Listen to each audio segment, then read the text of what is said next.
James 1, so this wine is next from the producer Castello di Fonterutoli, Chianti Classico, Gran Selezione 2017 vintage. I'll give you my thoughts on this outstanding wine. Stay tuned.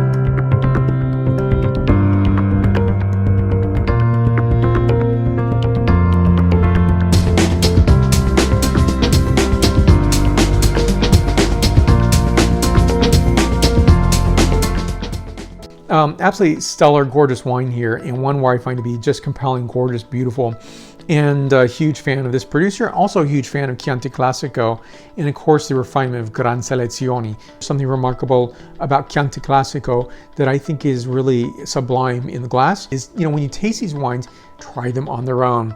Get that understanding what this wine is. Understand what Sangiovese is to your palate.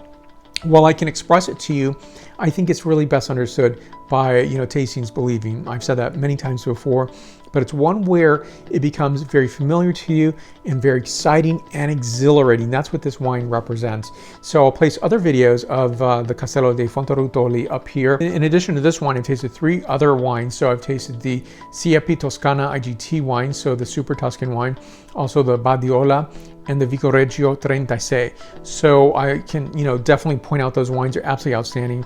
And again, you'll see them right up here in the YouTube cards. So this is a wine to share and to love, and to share that in the setting of really great times, fantastic food and meals. And so to me, I definitely want to take a little bit of this, and what I try to do when I have friends, pre-COVID. And so what I'll do is before a meal and before I serve the entree, I'll serve a wine like this. And what I'll do is I'll pour just a little bit in the wine glass before we sit down and just taste the wine together, get some impressions. And I'm doing that because I know what the wine tastes like.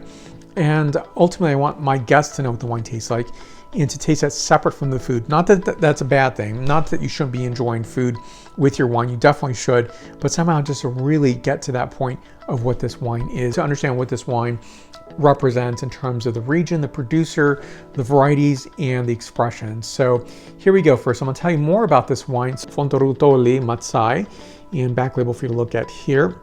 Now this wine is 100% Sangiovese, $74 suggested retail price point, 13.8% ABV. Now this is the essence of the Castello di Fonterutoli, and this is the Chateau wine first produced in '95 and is a forerunner to the Gran Selezione category. Now this is sourced from 11 parcels surrounding the Fonterutoli hamlet in Chianti, in the town of Catalina. So the sites range from this, where the fruit is cultivated, between 420 to 510 meters above sea level, which is 1,377 to 1,673 feet above sea level.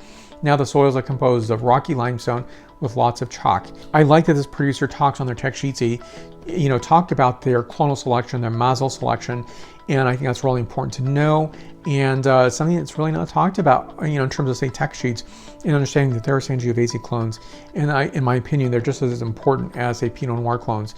Do you really need to know each and every one of them to taste the wine and enjoy it? No, of course not. But that's my point of difference and departure of understanding producer to producer.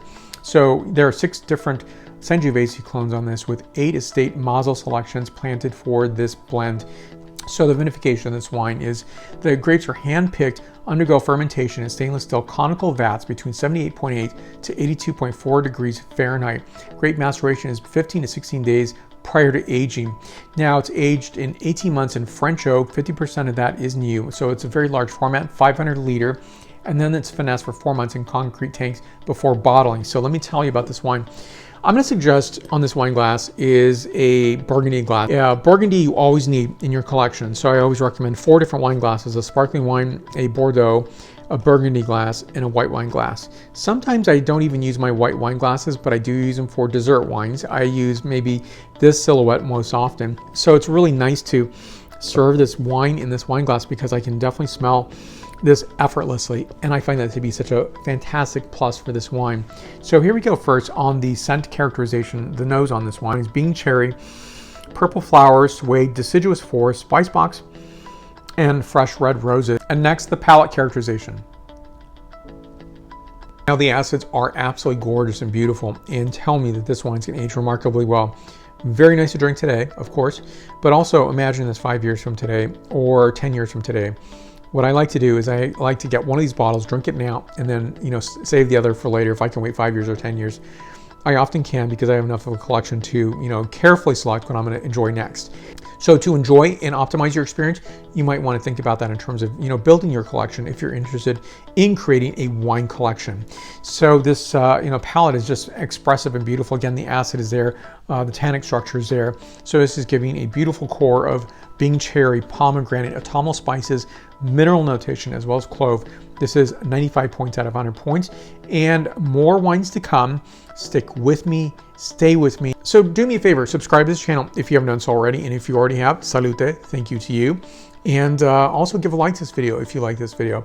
In between videos, let's stay connected. I'm on Facebook, Twitter, Instagram, LinkedIn, and WordPress. Additionally, find me on my podcast, Apple Podcasts, Stitcher, Spotify, and iHeartRadio. So thank you so much for watching. I really appreciate your support, and I'll see you soon. Santé.